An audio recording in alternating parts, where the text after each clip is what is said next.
রক্তমাখা হাতটা শক্ত করে ধরে তামজিৎ গলা ফাটিয়ে চিৎকার করে উঠল। তারিন জ্ঞান হারিয়েছে অনেক আগেই। তামজিৎ নাকি হাত দিয়ে দেখল নিঃশ্বাস পড়ছে কিনা। হ্যাঁ, পড়ছে, তার মানে বেঁচে আছে। কথাটা মনে উঠতেই তামজিদের টনক নড়ল। বিধ্বস্ত স্বরে পাশে একজনকে বলল, আমাকে একটু সাহায্য করবেন প্লিজ, একটা গাড়ি ডেকে আনুন। তামজিৎ তারিনের আঁচল দিয়ে তারিনের মাথাটা পেঁচিয়ে রেখে তারিনকে কোলে তুলে নিল। সবাই গাড়ি নিয়ে আসতেই তামজিৎ গাড়িতে উঠে পড়ল। ঢাকা মেডিকেলের ইমার্জেন্সিতে নিয়ে যাওয়া হলো। সারাটা রাস্তা তামজিৎ তারিনকে বুকে চেপে হাউমাউ করে কান্না করেছে। তারিনকে তড়িঘড়ি করে ডাক্তার নার্সরা মিলিয়ে নিয়ে গেল। আর তামজিৎ বাইরে চেয়ারে বসে কাঁদছে। কী করবে ভেবে না পেয়ে তানহাকে কল দিয়ে আসতে বলে রেখে দিল। তারপর রহিমকে কল দিল। রহিম হলো তামজিদের বন্ধু। ভাই, এই কি অবস্থা তোর? হঠাৎ তানহার গলার স্বর কেঁপে তামজিৎ হকচকিয়ে উঠল। তামজিদের পাঞ্জাবিতে হাতে মুখে রক্ত লেগে আছে। রাস্তায় পড়ে গিয়ে তামজিদের গুরুতর কিছু না হলেও অনেক জায়গায় কেটে ছিলে গেছে। পায়ে প্রচণ্ড ব্যথা পড়েছে। তামজিদের এমন রক্তমাখা অবস্থা দেখে তানহার আত্মা কেঁপে উঠল। তামজিদের সামনে গিয়ে তামজিদকে জড়িয়ে ধরল। কান্না করে দিল মুহূর্তেই। কান্নারত স্বরে বলে উঠল, কি হয়েছে ভাই? এই অবস্থা হলো কি করে? বল কি হয়েছে? তুই এখানে কেন? একাধারে প্রশ্ন করেই যাচ্ছে। তামজিদও কান্না করছে। মুখ দিয়ে শব্দ বের হচ্ছে না। কি বলবে? ওর বুকটা যে ফেটে যাচ্ছে। চোখের সামনে বারবার তাইনের রক্তমাখা মুখটা ভেসে উঠছে। তাইনের সাথে কাটানো মুহূর্তগুলো বুকের ভেতর যন্ত্রণা দিচ্ছে। তানহাও কাছে। কি হয়েছে বুঝতে পারছে না। বুকের ভিতর অচেনা ভয়ে তানহা কাবু হয়ে আছে। মস্তিষ্কে হাজারটা প্রশ্ন উকিঝুঁকি দিচ্ছে। তানহা এবার তামজিদকে শান্ত করালো। তামজিদের গালে হাত রেখে শান্ত স্বরে বলল, ভাই আমার, কাঁদিস না। আগে বল কি হয়েছে? তোর এই অবস্থা কেন? তারিন কোথায়? বাবা কোথায়? কোনো দুর্ঘটনা ঘটেছে? চুপ করে থাকিস না, বল আমাকে। তামজিদ নিজেকে অনেক কষ্টে সামলালো। সবটা খুলে বলল। সবটা শুনে তানহার বুকের ভিতর মুচড়ে উঠল। তাইনের সাথে সেই প্রথম দিন থেকে তানহার আদর যত্নের সম্পর্ক গড়ে উঠেছিল। সেদিন তানহা রাগ করেছে ঠিকই, কিন্তু সবটা পরে মেনেও নিয়েছিল। তানহা কাঁপা কাঁপা স্বরে প্রশ্ন করল, এখন কি অবস্থা? ডাক্তার কি বললো? এখনো কিছু বলেনি। এর মধ্যেই সেখানে রহিম এসে উপস্থিত হয়। রহিমকে সবটা তানহা খুলে বলে। তামজিদের এই অবস্থা দেখে রহিম কিছু বলে ওঠার সাহস পাচ্ছে না। তবুও তামজিদের কাঁধে হাত রেখে বলল, সব ঠিক হয়ে যাবে, আল্লাহ ভরসা, চিন্তা করিস না। প্রায় ঘন্টা খানেকের মাথায় একজন নার্স ভেতর থেকে বেরিয়ে আসতেই তামজিদ সেদিকে ছুটে গেল। হাঁসফাঁস করতে করতে প্রশ্ন করল, আমার বউ, আমার বউ কেমন আছে নার্স? ও ঠিক আছে তো? সুস্থ হয়ে যাবে তো? বলুন না, ঠিক আছে? তুই একটু শান্ত হয়ে দাঁড়া এখানে, আমরা কথা বলছি। তারিন কেমন আছে এখন? রোগীর অনেক ব্লাড লস হয়েছে। ইমার্জেন্সি 2 ব্যাগ ও পজিটিভ রক্ত লাগবে। এখনও জ্ঞান ফেরেনি, তাই এখন কিছু বলা যাচ্ছে না। আপনারা যত দ্রুত সম্ভব রক্ত জোগাড় করার চেষ্টা করুন। অন্য কেউ কিছু বলার আগেই তানহা বলে উঠল, আমার ও পজিটিভ রক্ত, আমি রক্ত দিব। আমারও রক্ত ও পজিটিভ, আমিও রক্ত দিব।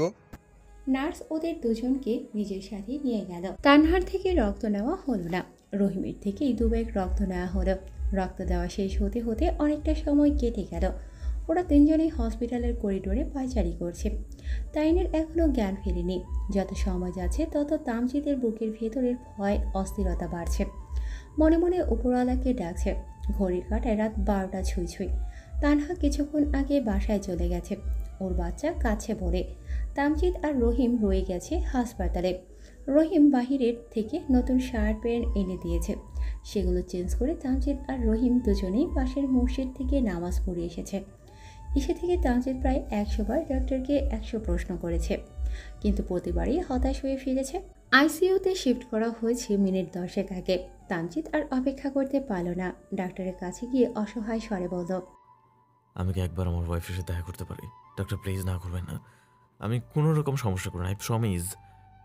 জাস্ট একবার দেখে চলে আসবো প্লিজ ডক্টর, একবার দেখা করে আসি। ডক্টর প্রথমে বারণ করতে চাইলেও তামজিদের মুষড়ে পড়া মুখের দিকে তাকিয়ে বারণ করল না। পারমিশন দিতে তামজিদ আইসিইউ রুমে ঢুকে পড়ল। তাইনের মুখে অক্সিজেন মাস্ক, মাথায় সাদা ব্যান্ডেজ পেঁচানো, ঠোঁটের এক কোণে রক্ত জমাট বেঁধে আছে। ডান পাশের গাল লম্বালম্বিভাবে কেটে আছে হালকা। ফর্সা মুখটা লাল হয়ে আছে। হাতে স্লাইন চলছে। কি এক বেদঘটে দৃশ্য। তামজিদের সহ্য হলো না।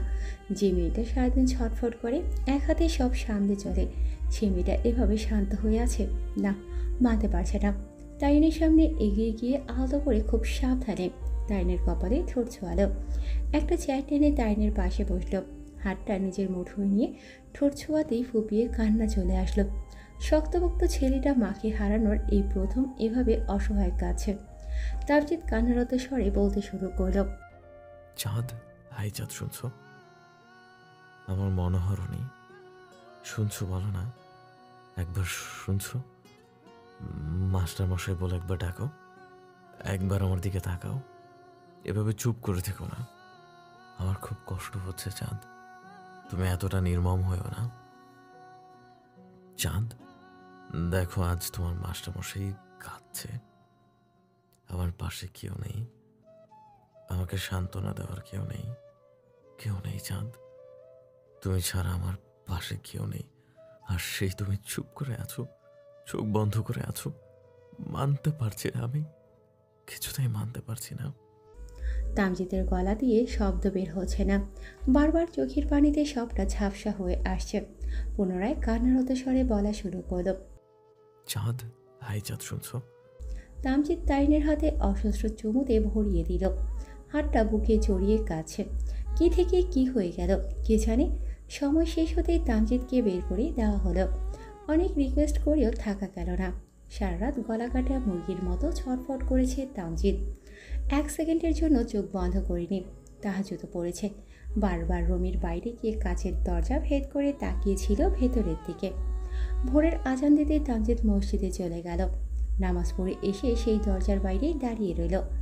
1 সেকেন্ড, 2 সেকেন্ড, 1 মিনিট, 2 মিনিট, এভাবে করে প্রায় 3-4 ঘন্টা কেটে গেছে। এখনও তাহিনের জ্ঞান ফিরে আসেনি।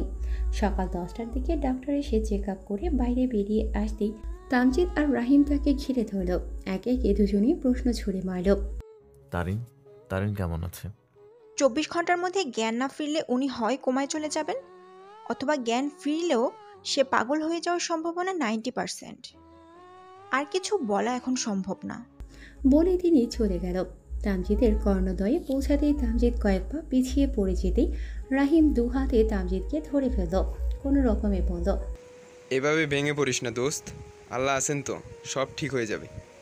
তামজিদকে ধরে নিয়ে চেয়ারে বসাতেই তামজিদ অস্পষ্ট স্বরে বলে উঠল, আল্লাহ আমার মাকে আমার থেকে কেড়ে নিয়েছে, আমার বেঁচে থাকার শেষ সম্বলটুকু কেড়ে নিবে দোস্ত। আমার ওয়াইফ কেমন আছে এখন ডাক্তার? সম্পূর্ণ 1 দিন মাঝে কেটে গেছে।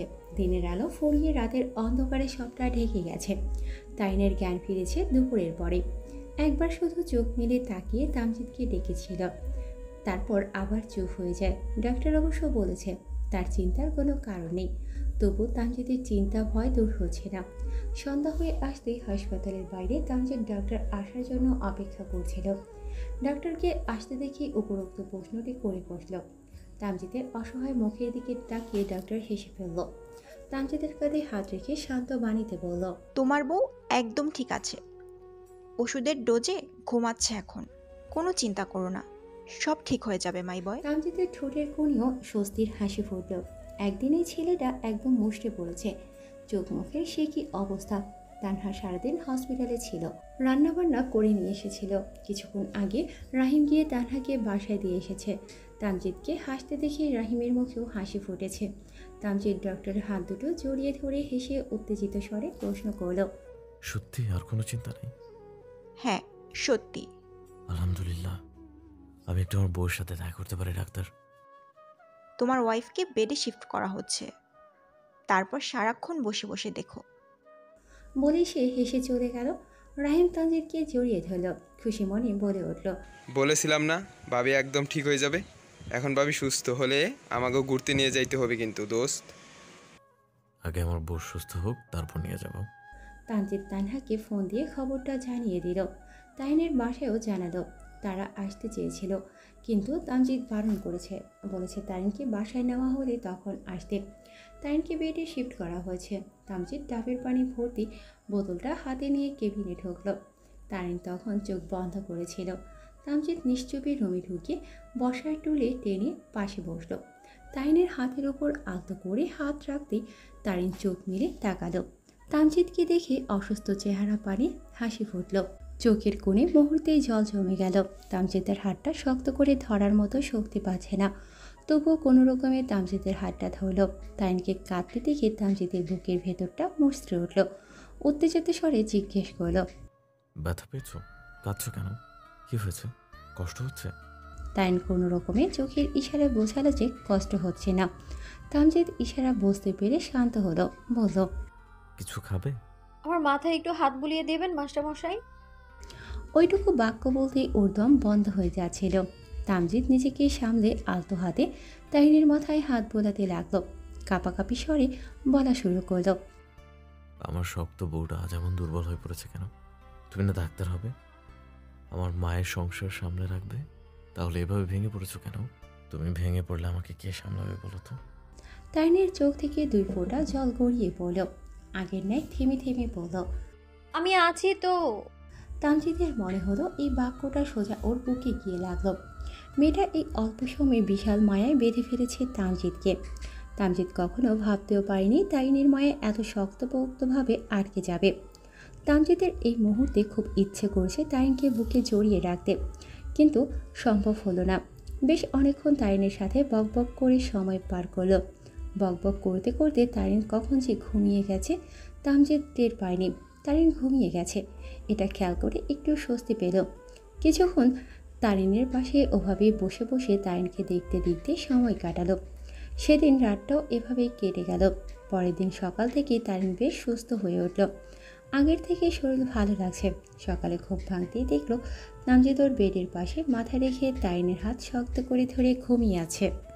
তারিনের হাতের ক্যানোলা লাগানো, স্লাইন কাল রাতেই শেষ হয়েছে। মুখে ওষুধ দেওয়া হয়েছে এখন। মাথায় অবশ্য ব্যথা রয়েছে বেশ, তবুও উঠে বসার মতো ক্ষমতা হয়েছে। তামজিদের ঘুমন্ত মুখপানে তাকিয়ে তারিনের বেশ স্বস্তি অনুভব হলো। শারীরিক অসুস্থতা এক নিমিষেই হাওয়া হয়ে গেল মানসিক শান্তির কাছে। তারিন কোনো রকমে উঠে বসল। উঠে বসে তামজিদের মাথায় আলতো করে হাত রাখতেই তামজিদের ঘুম ভেঙে গেল। ঘুম ঘুম চোখে উপরে তাকাতেই চোখের ঘুম উড়ে গেল। তারিনকে উঠে বসতে দেখে চেঁচিয়ে বলে উঠল, কি তুমি উঠেছো কেন? কি হয়েছে? তারিন হাসল।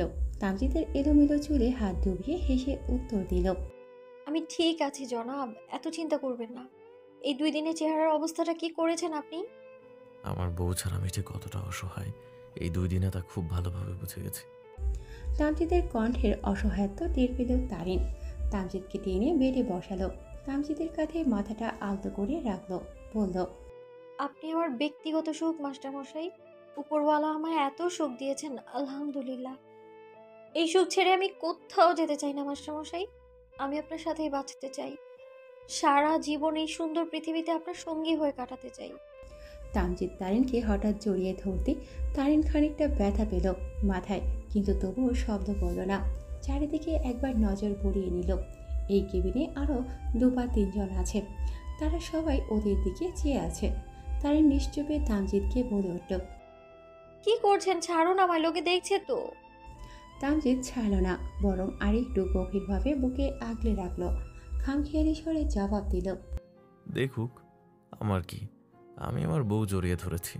লোকের চোখ আছে দেখবে, তাতে আমার কিচ্ছু আসে যায় না, বুঝছো? তারিন লজ্জা পেয়ে হেসে মুখ লুকালো শার্টের ভাঁজে। 2 দিন পর তারিন নিজের সুখ খুঁজে পেয়েছে। মাঝে কেটে গেছে 2 দিন। তারিনকে আজ বাসায় আনা হয়েছে। বাসায় আসতেই তানহা এসে দরজা খুলে দিল। তানহাকে দেখে তারিন অবাক চোখে তাকালো। হসপিটালে সেদিন দেখতে গিয়েছিল। তানহাকে দেখে তারিনের সবটা স্বাভাবিক মনে হয়েছিল, কিন্তু তবুও তারিনের মনে ভয় ছিল তানহা হয়তো সবটা মেনে নেয়নি। তানহা তারিনকে দেখে হেসে তারিনকে ধরে ভেতরে নিয়ে আসতে আসতে জিজ্ঞেস করল, ঠিক আছো তারু? একদম ঠিক আছে আপু। আমাদের মাইশা মামুনি কোথায়? মাইশা ঘুমিয়েছে, বাবা আছেন ওর কাছে। তুমি এখানে বসো, আমি একটু তোমার জন্য শরবত বানিয়ে নিয়ে আসি। কিছু লাগবে না আপু, আপনি একটু এখানে বসুন। জাহেলা আপা কোথায়? তাকে একটু বলবেন আপনার ভাইকে শরবত দিতে। জাহেলার মা অসুস্থ, ও একটু বাড়ি গেছে। তুমি একটু বসো, আমি দিচ্ছি। আপু, আমার উপর রাগ করে থাকবেন না, ক্ষমা করবেন আমায়। আমি সবটা গুছিয়ে রাখতে পারছি না। ধুর বোগামে, সেদিন এই বাসায় এসে মাকে না পেয়ে আমার মাথা ঠিক ছিল না। মায়ের অভাব প্রতিটা সেকেন্ডে ফিল করছিলাম, তাই রেগে গেছিলাম। তোমাদের কথা বোঝার চেষ্টা করিনি, তোমাদের সাথে খারাপ ব্যবহার করেছি। আমাকে ক্ষমা করো বোন। আমি প্রথম দিন থেকে যেমন তোমার বোন ছিলাম আর সারা জীবন থাকবো। আমি আছি তো, আমি, তুমি, তাজ, আমরা সবাই মায়ের সংসার সামলে রাখবো। তোমার স্বপ্ন তুমি পূরণ করবে। আমি ভাই দুজনেই তোমার পাশে আছি, তোমার কোনো চিন্তা নেই। তারিনের চোখের কোণে জল জমল, কান্না চলে আসলো মুহূর্তেই। তানহা তারিনের চোখের জল দেখে তারিনকে আলতো করে জড়িয়ে ধরল। তারিনের মাথায় হাত বুলিয়ে বলল, আজ থেকে একদম কাঁদবে না, আর কোনো চিন্তা করবে না। যতদিন সুস্থ না হবে ততদিন একটুও নড়াচড়া করবে না। আমি আছি, সব সামলে নেব। তোমার কাজ শুধু রেস্ট করা, বুঝেছো? আমি এত ভাগ্যবতী কেন আপু? আমার ভাগ্যে এত সুখ ছিল ভাবতেই পারিনি আমি। এত সুখে থেকে দিন দিন বাঁচার ইচ্ছেটা তীব্র বেড়ে যাচ্ছে আমার। এখন তো মৃত্যুকে ভয় হয়। মৃত্যু নামক কঠিন সত্য যদি সামনে এসে দাঁড়ায়, তখন আমি এই মানুষগুলোকে ছেড়ে কি করে যাব?